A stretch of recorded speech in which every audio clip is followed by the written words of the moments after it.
নেতা আমাদের আমাদের মুসলিম আলেমে দ্বীন এবং সত্যের ক্ষেত্রে বলিষ্ঠ কণ্ঠস্বর মাওলানা রফিকুল ইসলাম মাদানী সাহেব হাফিজাহুল্লাহ। আমি হযরতের কাছে বিনীত অনুরোধ জানাবো, উনি ওনার আলোচনা শুরু করবেন এবং আমাদের নোয়াখালীর বন্যার্থদের বিষয়ে কথা বলবেন, মুসলিমদের বিষয়ে কথা বলবেন এবং আমাদের যুবকদের সামনের ভবিষ্যৎ নির্মাণের জন্য আমাদের করণীয় কি, আমাদের করণীয় সম্পর্কে আমাদেরকে ধারণা দিবেন এবং আমাদের শায়েখদেরকে আমরা ওনার কাছে আহ্বান করবো, উনি ওনার আলোচনা ধারাবাহিকতা অব্যাহত রাখবেন। শায়েখরা আসার পরও উনি ওনার আলোচনা করবেন ইনশাআল্লাহ। এই আহ্বান দেখে আমি আমার বক্তব্য শেষ করছি। আসসালামু আলাইকুম ওয়া রাহমাতুল্লাহ।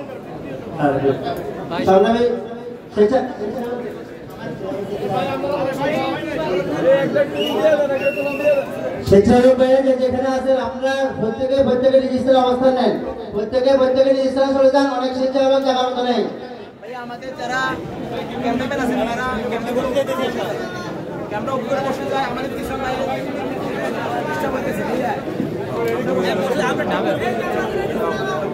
ভাই শুরু হইলে বসে যাবো, শুরু হওয়ার পরে বসে যাবো। ভাই ক্যামেরাটা চলে আসে তো।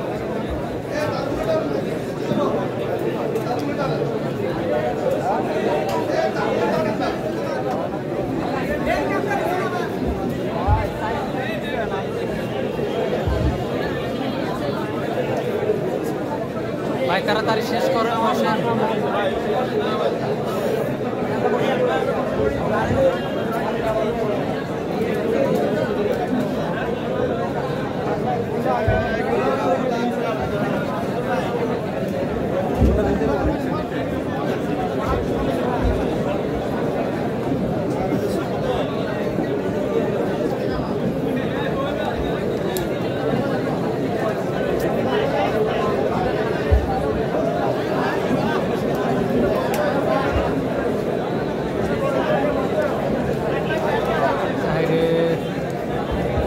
ভাই আপনাদেরটা সেটিং হইলে বসেন একটু ভাই।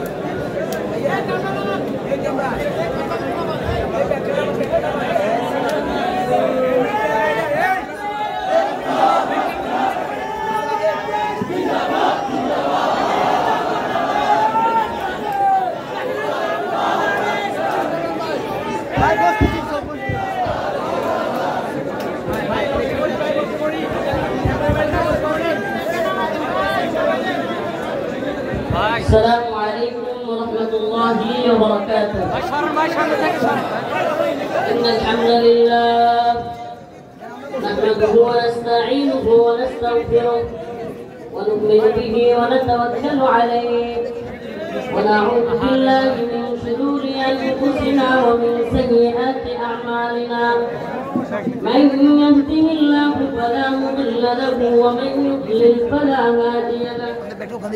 ونشهد أن لا إله إلا الله وحده لا شريك له.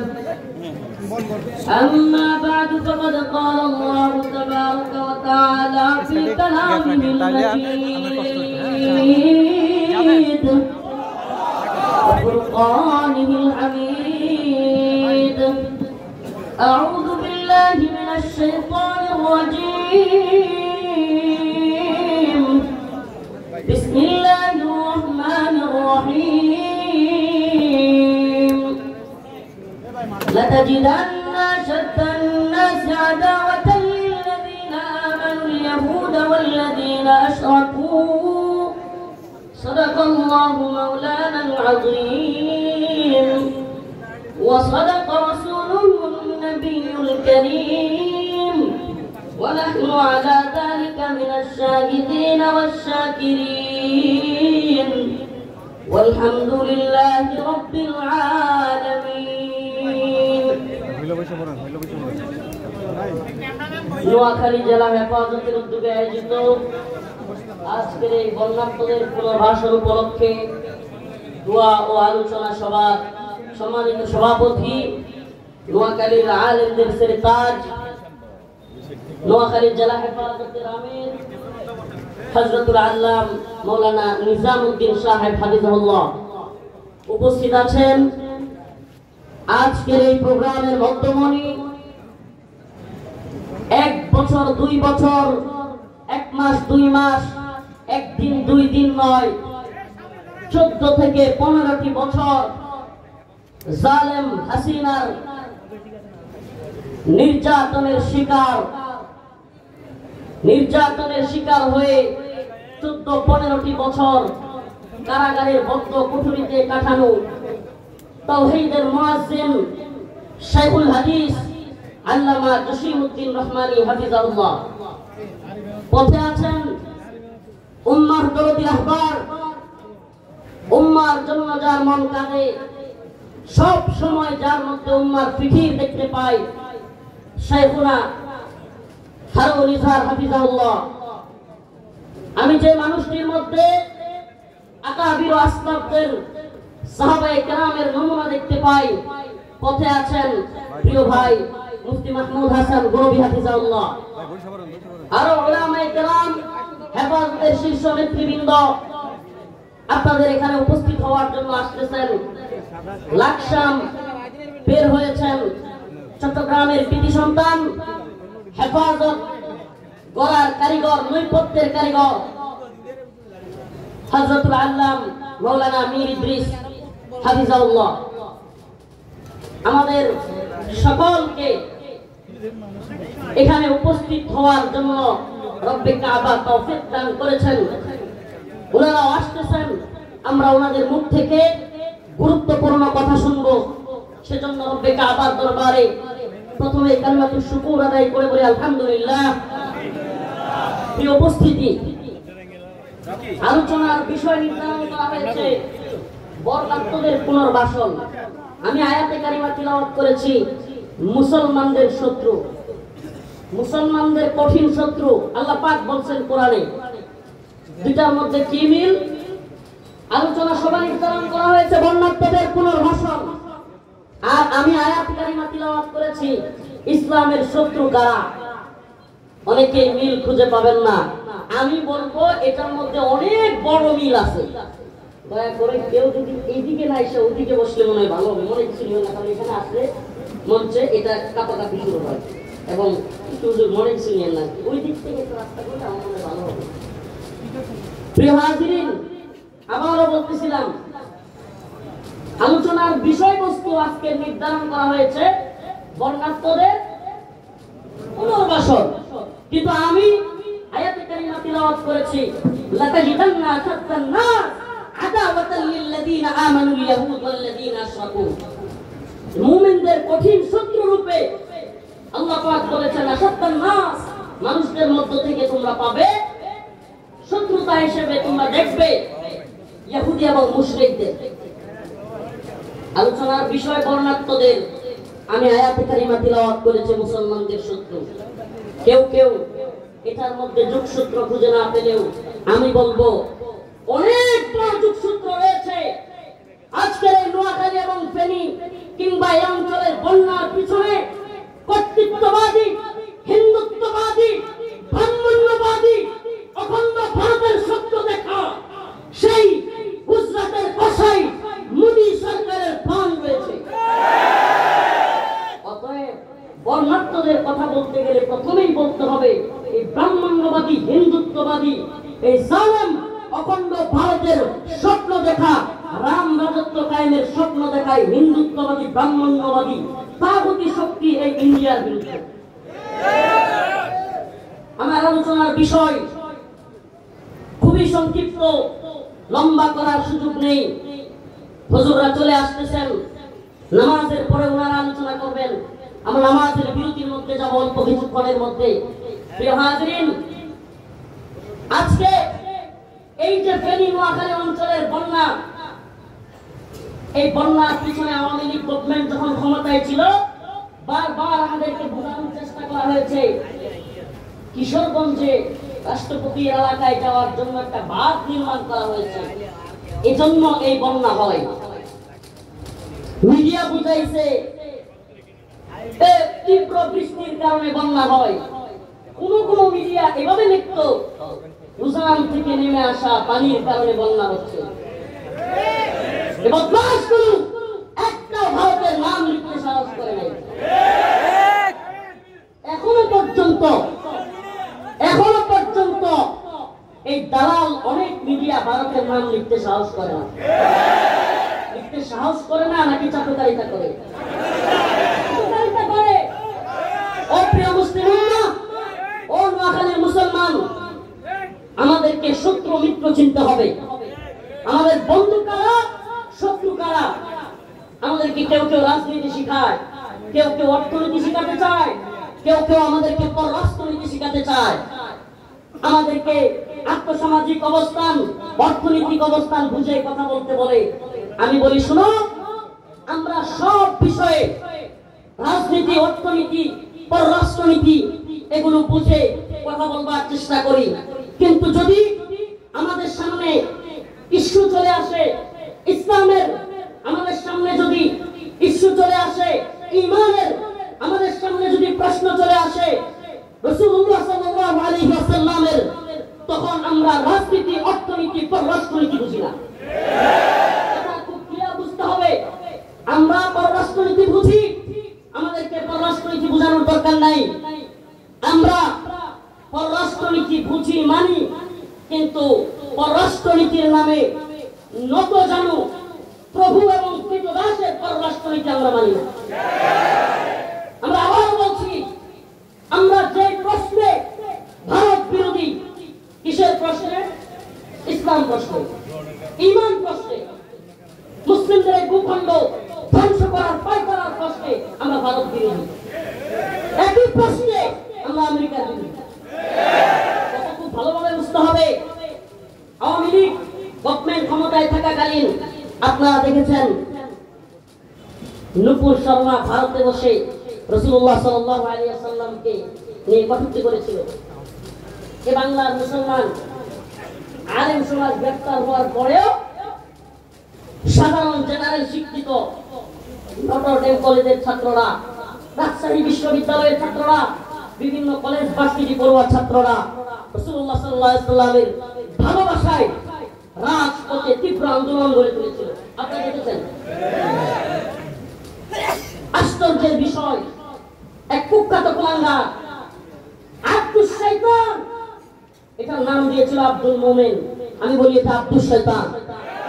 এই আব্দুস শয়তান দম্ভ ভরে হিন্দুদের প্রোগ্রামে গিয়ে বলেছিল, এক ভদ্র মহিলা ভারতে একটা কথা বলে ফেলেছিল, আমরা এই ইস্যুতে বাংলাদেশে আন্দোলন করতে দেই নাই। আমরা ভারতবর্ষের সরকারকে বলে এসেছি হাসিনাকে রাখতে হবে। মনে আছে কথাগুলো? সমস্যাটা কোথায়? এদেশের মিডিয়া বলেন কিংবা আমরা কেউ ওই যে রসুলকে নিয়ে কথাটা বলতে, এটাকে ফোকাস না করে বাংলাদেশ সরকারের কথা বলতে ওটাকে ফোকাস করতে। অথচ এটার চাইতে কত ভয়ঙ্কর কথাই আব্দুস শয়তান বলেছে। কি আমরা রসুলকে কটূক্তি করেছে এক ভদ্র মহিলা, নাউজুবিল্লাহ। ওর ভাষায় নূপুর শর্মা কি মহিলা? আপনারা কি শুনেন না এই কথাগুলো? অথচ এটাকে ফোকাস না করে দেশের মিডিয়া বলেন, এদেশের সুশীল পাড়া বলেন, এদেশের আম জনতা বলেন, ফোকাস করছে কোনটায়?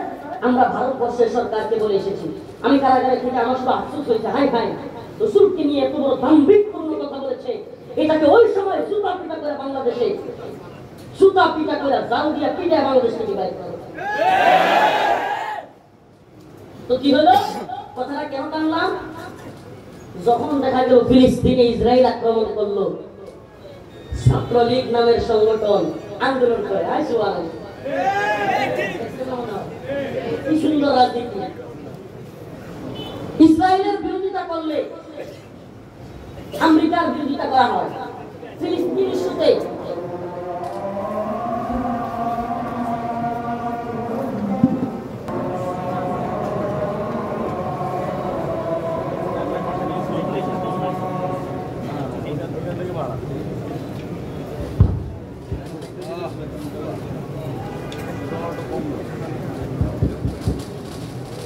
ইনশাআল্লাহ একটা 30-এ নামাজ হবে। তো আমি ইনশাআল্লাহ একটা 15-এর দিকে ছেড়ে দিব ওদের জন্য, প্রস্তুতির জন্য। একটা 30 অর্থাৎ 1:30টায় নামাজ হবে, আবারও 2টায় আলোচনা শুরু হবে। 2টার আগেই হুজুররা অলরেডি সোনাইমুড়ি আছেন। আপনারা তো সোনাইমুড়ি ছিলেন না? খুব কাছাকাছি ওনারা চলে আসবেন, নামাজ পড়বেন এখানে। নামাজের পর পর হুজুরদের আলোচনা শুরু হবে। তো 1টা পর্যন্ত, 1টায় নামাজ, 1:15 ছেড়ে দেবো ইনশাআল্লাহ। যে কথা বলতেছিলাম খেয়াল আছে আপনাদের? আওয়ামী লীগ কি করলো? ছাত্রলীগ ফিলিস্তিনের পক্ষে আন্দোলন করলো। ফিলিস্তিনের দরদ দেখে আমেরিকার বিরোধিতা। যদি তোদের প্রকৃত ইসলামের দরদ থাকতো, নুপুর শর্মাই শুধু আন্দোলন করে দেখাইতি।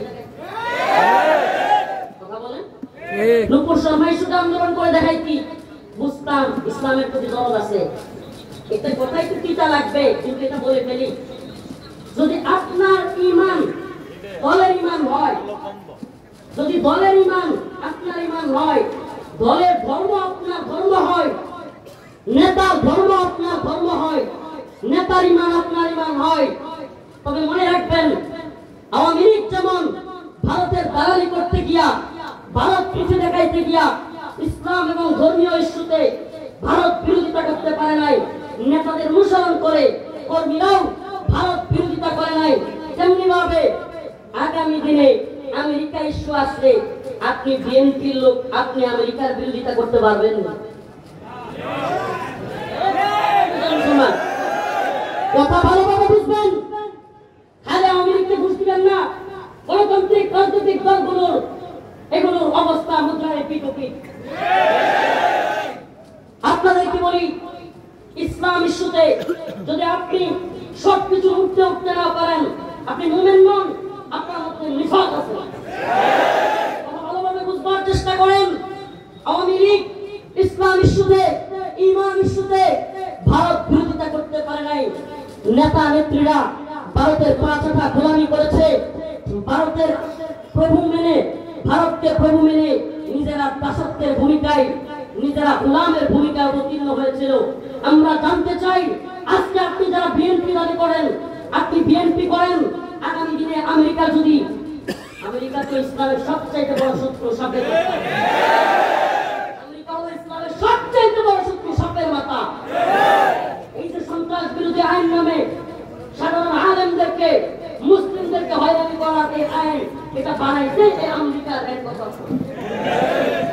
তাই আগামী দিনে ইসলাম প্রশ্নে, ঈমান প্রশ্নে, দ্বীন প্রশ্নে আমেরিকার বিরোধিতা করে আপনি কোন পক্ষে থাকবেন, তখন আপনার ঈমানও ত্যাগ করা যাবে। এত খুশি হন না হুজুররা আমেরিকার বিরোধিতা করে, হাসিনার বিরোধিতা করে। আরে শুনেন, আমরা যেমন ইসলাম প্রশ্নে ভারত বিরোধী, ইসলাম প্রশ্নে হাসিনা বিরোধী, ইসলাম প্রশ্নে আমেরিকার বিরোধিতা করতেও বর্তমান সরকার যদি ন্যূনতম ইসলাম বিরোধিতার দুঃসাহস দেখায়, আমরা তাদের বিরোধিতা করতে ন্যূনতম সময় ব্যয় করব। এটাই ঈমান, এটাই ঈমানের দাবি। সময় কম, শোনার দরকার নাই, কথাগুলো বুঝবার চেষ্টা করেন। অগ্রিম বলে রাখি, যাতে আমাদেরকে পরে যায় না বলতে পারেন। ছবি তুইলা আনন্দ প্রকাশ কইরা এত হুঁশিয়ার উদযাপন করার সময় নাই। একটু ভালোভাবে বুঝতে হবে, অমুক নেতা তমুক নেতার সাথে সেলফি তুলে হাসাহাসি করে আপনি কইরা হাসাহাসি আনন্দে মাখামাখি হওয়ার সময় নাই। 4 দিন পরে পস্তাবেন, দেয়ালে মাথা ঠুকাবেন, হাই হাই কি করলাম, হাই হাই কি করলাম, কার সাথে দিয়ে মিললাম। মনে রাখতে হবে, সতর্ক থাকতে হবে। আমরা হেফাজতে ইসলাম, ইসলামের প্রশ্নে হব, হেফাজতে ইসলাম হবে, ইসলামের প্রশ্নে ভ্যানগার্ড, হেফাজতে ইসলাম হবে, ইসলাম প্রশ্নে অতন্ত্র প্রহরী, হেফাজতে ইসলাম হবে। দল মতে উঠতে উঠে, রাজনীতির উঠতে উঠে ইসলামের জন্য জীবন দেওয়ার শাহাদাতের নজরানা পেশ করার সংগঠন। কথা ভালোভাবে বুঝতে হবে। আমরা যারা তরুণ আছি, আল্লাহ মাফ করো, আল্লাহ মাফ করো। আমার বলছি বেয়াদবি নিবেন না, অহংকার নয়, শুধুমাত্র জানানোর উদ্দেশ্যে। আরে আমি আল্লাহ মাফ করো নিজের অবস্থান জানানো নয়, সবাই জানেন আমরা কে কি অবস্থায় আছি, কার কতটুকু সবাই জানেন। তবে একটু হালত মনে করে দিতে চাই, আমার উপর সমস্ত আলেমদেরকে বাদ দিয়া, সারা দেশের হেফাজতে এত বড় বড় মাশায়েখ আলেমদেরকে বাদ দিয়া আমাকে সপ্তাহের ব্যবধানে 2 বার গ্রেফতার করা হয়েছে। আমাকে গ্রেফতার করা হয়েছে। শুধু তাই নয়, গ্রেফতার করে শুধু ক্লান্ত হয় না এরা। আপনারা জানেন এই জালেমের দল এমনও করেছে, আপনারা যখন জজবা দেখান তখন আমাদের এগুলো মনে পড়ে, আমরা এগুলোকে গা বাসাই না। আপনারা যখন স্লোগান দিয়ে নিয়ে আসেন তখন আমরা স্রোতে গা বাসাই না। কেন বাসাতে পারি না? এমন দিন গিয়েছে কারাগারে যেই রুমে আছি সেখান থেকে বেরোতে দেয় না দীর্ঘদিন। বের হব, নিচে একটু পানির জন্য যাব, বোতল নিয়ে গিয়া পানি নিতে যায়, বোতলটা তাড়াতাড়ি ভরার জন্য তাড়াতাড়ি বোতল ভরেন, আবার উপরে ওঠেন, প্রেসার দেয় কারারক্ষীরা। একটু বেশিক্ষণ আকাশ দেখার জন্য, এই দুনিয়াটা দেখার জন্য বোতল না ভরে দাঁড়ায় থাকতাম। এই দিনগুলো মধ্যে গিয়েছে, বোতলটা না ভরে, পানিটা না ভরে কি করতাম? অযথায় সিরিয়ালে দাঁড়িয়ে থাকতাম। কেন? একটু যেন নিচে আকাশ দেখতে পারি। এই অবস্থাটা আমার উপর দিয়ে গিয়েছে। আমাদের এই জুব্বা খোলা হয়েছে, ট্রেনে লুঙ্গি খোলা হয়েছে, আমাদেরকে জড়ায় বসতে মহিলারা তৈরি এগুলো এরকম অনেক ক্যামেরা দিয়া ছবি তোলা হয়েছে। এই দিনগুলো গিয়েছে। প্রিয় হাজিরিন, কেন বলতেছি এই কথাগুলো? বলতেছি এজন্য, আমরা তরুণ মানুষ, আমরা যুবক মানুষ, অল্প বয়সী মানুষ, আমাদেরকে সবার আগে গ্রেফতার করেছে জালেম। কেন? কারণ আমাদেরকে তারা থ্রেট মনে করেছে। আমি আবারও বলি, হেফাজতে ইসলামের নেতৃবৃন্দ যারা এখানে আছেন, নোয়াখালীবাসী, আপনাদের সাহসী উদ্যোগ, এই প্রজন্মের সবচেয়ে বেশি মাসুমদেরকে নিয়ে আপনারা এই নোয়াখালীবাসী যে প্রোগ্রামটা করেছেন, আমি প্রথমেই এই সাহসী ভূমিকার জন্য আল্লামা নিজামউদ্দিন সাহেব হাফিজাহুল্লাহকে আন্তরিকভাবে মুবারকবাদ জানাই। এই মানুষগুলো সবচাইতে বেশি জুলুমের শিকার, এই মানুষগুলো সবচাইতে বেশি জুলুমের শিকার। আপনারা মনে রাখবেন, এই মানুষগুলোকে যদি আপনারা পাশে থাকেন, ইনশাআল্লাহ সুম্মা ইনশাআল্লাহ আগামী দিনে এই সব মানুষগুলোকে দিয়ে ইসলামী বিপ্লবের স্বপ্ন দেখা যাবে। অতএব আবারও বলি, আমরা আমাদেরকে গ্রেফতার করার কারণে, আমাদেরকে আগে ভাগে রিমান্ডে নেওয়ার কারণে, দীর্ঘদিন কারাগারে রাখার কারণে, আমাদের ওদের ক্ষোভের কারণে আমরা হেরে যাই নাই। আল্লাহ পাক যে সমস্ত মানুষ মাজলুম হয়েছে তাদেরকে সম্মান দিয়েছেন, আর যারা লাঞ্ছিত করেছে, এই মানিক্কা, ইনু, মেনন কিংবা এই সমস্ত নেতারা আজকে এদের অবস্থা কি? এই তো সেদিনের আইজিপি চৌধুরী আব্দুল্লাহ মামুন, আমি কোথাও বলি না, সারা দেশে এই লোকটা আমার প্রোগ্রাম নিষিদ্ধ করে দিয়েছিল, কেউ জানে না। সারা দেশে আমি প্রোগ্রাম করতে পারতাম না।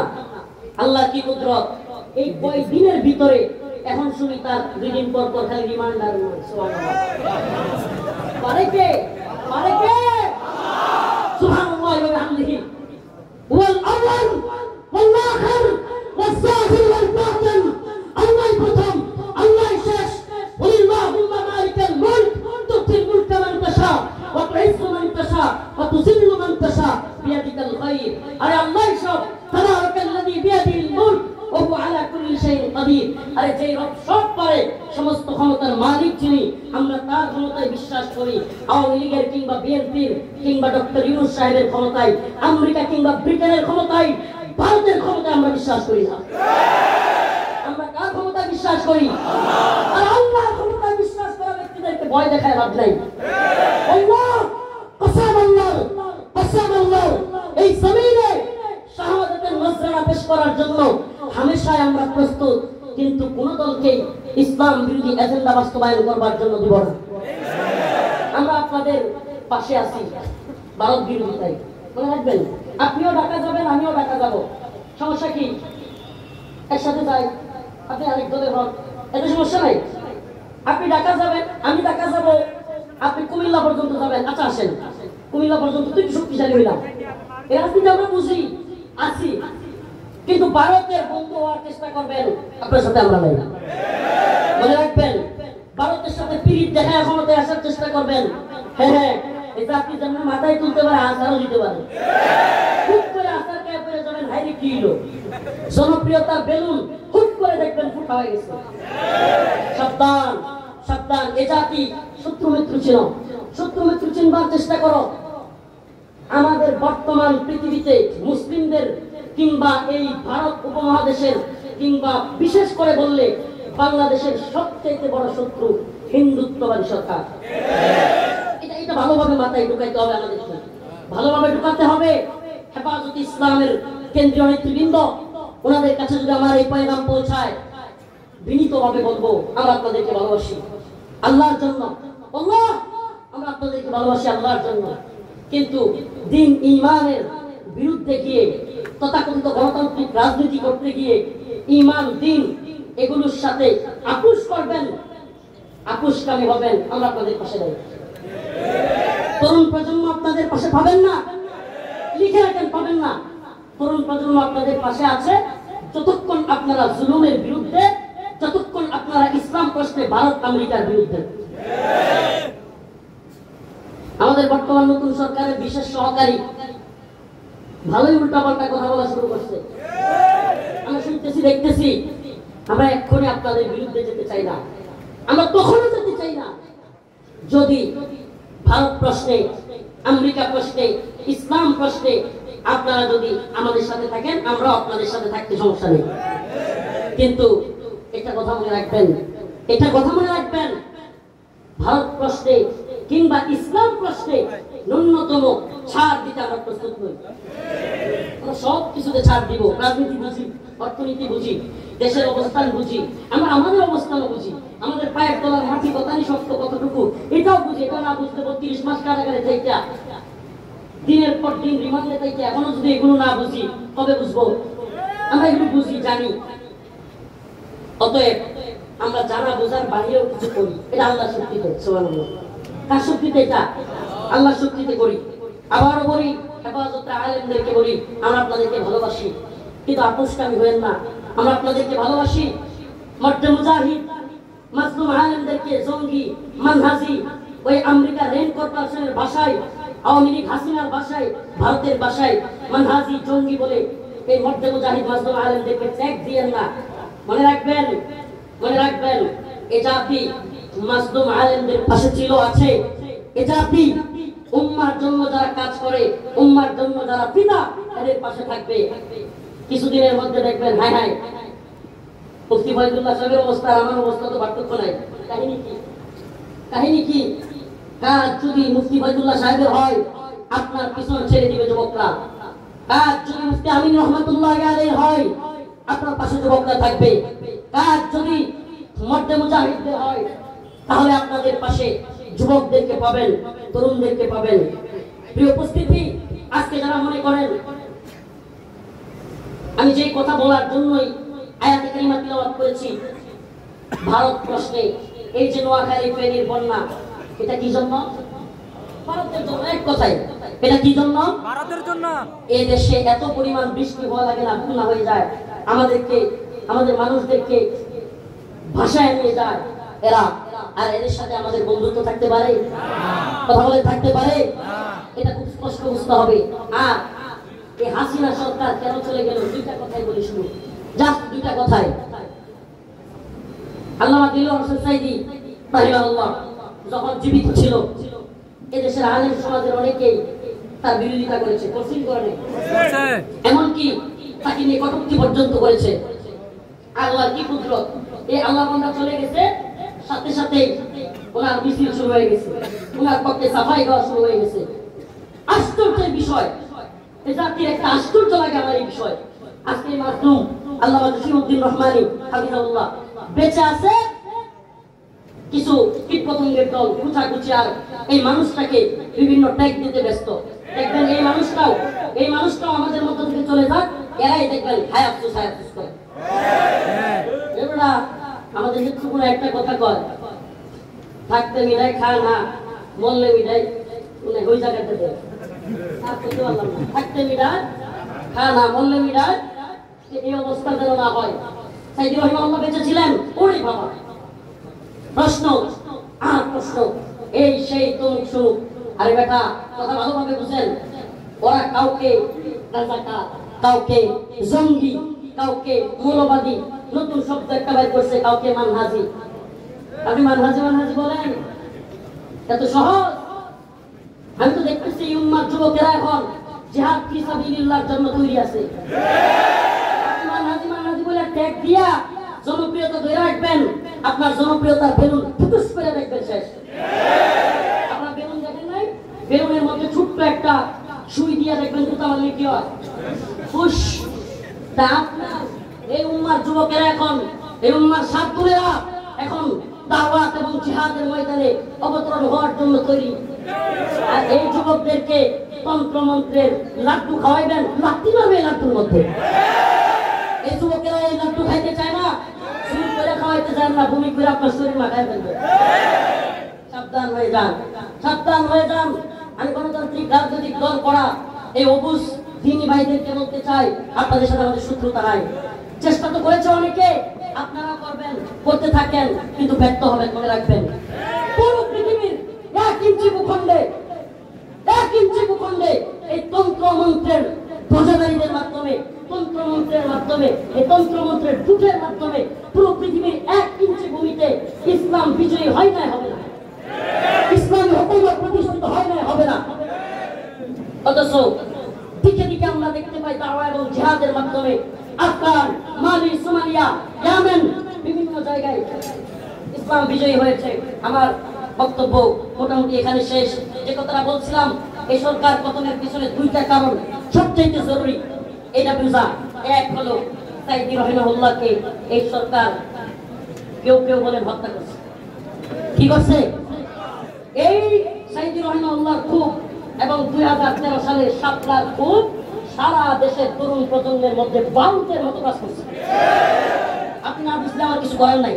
13 সালের শাপলার হত্যা এবং সাইদি রহিমাহুল্লাহর মৃত্যু এই তরুণ প্রজন্মের মধ্যে, এবং এই রিসেন্ট কিছুদিন আগে 21 সালে আলেমদেরকে বেরি করানো, বন্দী করা এবং ছাত্রদের উপরে নির্মমভাবে গুলি করা, এই সব বিষয়গুলো একত্রিত হয়ে বিস্ফোরণ করছে বোমার মতো।